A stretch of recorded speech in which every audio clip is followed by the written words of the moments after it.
Hello everyone, this is Sumit Das.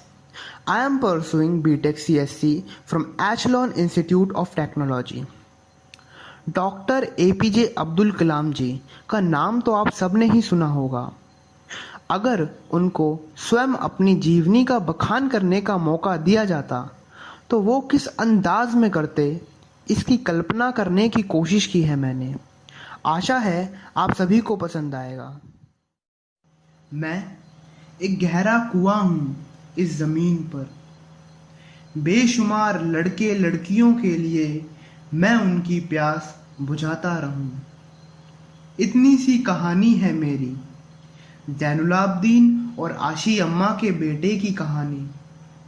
उस लड़के की कहानी जो अखबारें बेचकर अपनी भाई की मदद करता था। उस शागिर्द की कहानी जिसकी परवरिश शिव सुब्रमण्यम अय्यर और अय्यर दोराई सोलोमन ने की। उस विद्यार्थी की कहानी जिसे मास्टर ने तालीम दी, MGK मेनन और प्रोफेसर साराभाई ने इंजीनियर की पहचान दी, जो नाकामियों और मुश्किलों में पलकर साइंसदान बना, यानी साइंटिस्ट बना। और उस रहनुमा की कहानी जिसके साथ चलने वाले बेशुमार काबिल और हुनरमंद लोगों की टीम थी। फिर वो कहते हैं, मेरी कहानी मेरे साथ खत्म हो जाएगी, क्योंकि दुनिया के मायनों में मेरे पास कोई पूंजी नहीं है। मैंने कुछ हासिल नहीं किया, जमा नहीं किया। मेरे पास कुछ नहीं और कोई नहीं, ना बेटा, ना बेटी, ना परिवार।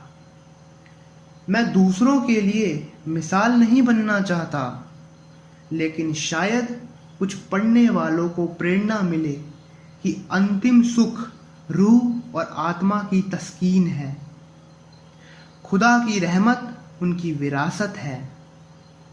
मेरे परदादा अबुल, मेरे दादा फकीर और मेरे वालिद जैनुलाब्दीन का खानदानी सिलसिला अब्दुल कलाम पर खत्म हो जाएगा, लेकिन खुदा की रहमत कभी खत्म नहीं होगी, क्योंकि वो अमर है।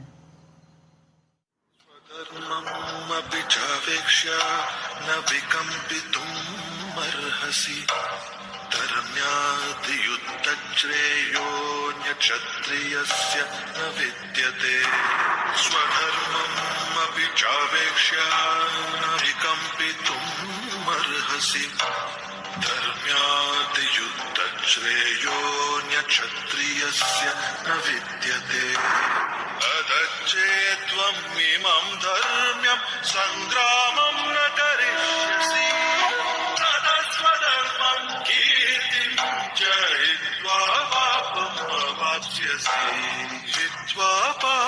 अवाप्स्यसि।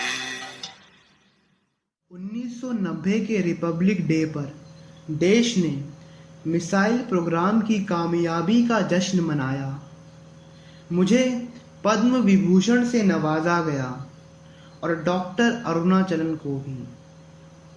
10 साल बाद पद्म विभूषण की यादें फिर से ताज़ा हो गईं। रहन सहन मेरा अब भी वैसा ही था जैसा तब था। 10 बाय 12 का एक कमरा किताबों से भरा हुआ और कुछ ज़रूरत का फर्नीचर जो किराए पर लिया था।